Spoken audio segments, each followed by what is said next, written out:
أول حاجة ومعلش لو هيبقى في دوشة وأنا هاحاول أشيلها.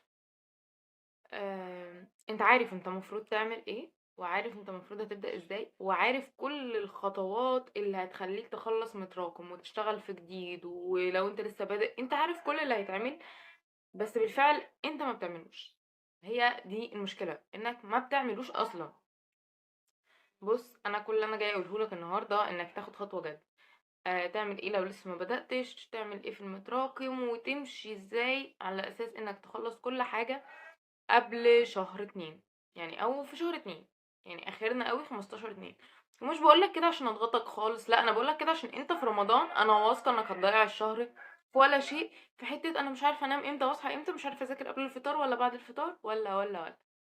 ف يعني ممكن مش عارفة أقول لك إيه، بس إحنا ممكن نعمل تحديات، نعمل حاجات أكتر.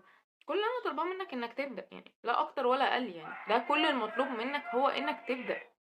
أنت موقّف حياتك على حاجات ما لهاش أي 30 لازمة. حتة أنا فاقد الشغف، شغف إيه؟ الشغف مش هيمتحن مكانك خالص. تمام؟ أهلك مش بيكرهوك، أهلك عايزين يشوفوك أحسن نسخة، ولكن أنت مش مقدّر الحتّة دي.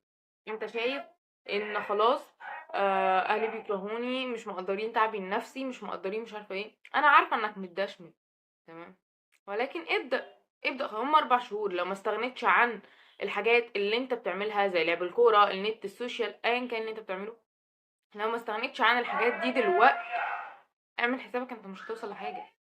تمام، سيبك بقى من قاعدة نام مرتاح يأتيك النجاح، مش هيأتيك خالص.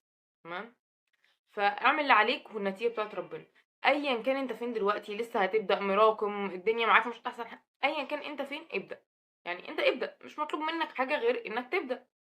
ابدأ وسيب النتيجة على ربنا. مش انت كده كده خسرت كل حاجة؟ صح، خلاص ما فيش حاجة تانية هتخسرها، فابدأ وسيب النتيجة دي لربنا. بلاش حتة هأجل السنة او هقسم السنة، ده تخلف عقلي. تمام، فيا ريت تبدأ وسيب النتيجة بتاعت ربنا. وبس كده، يعني انا مفيش اي حاجة اقولها لك غير انك ابدأ.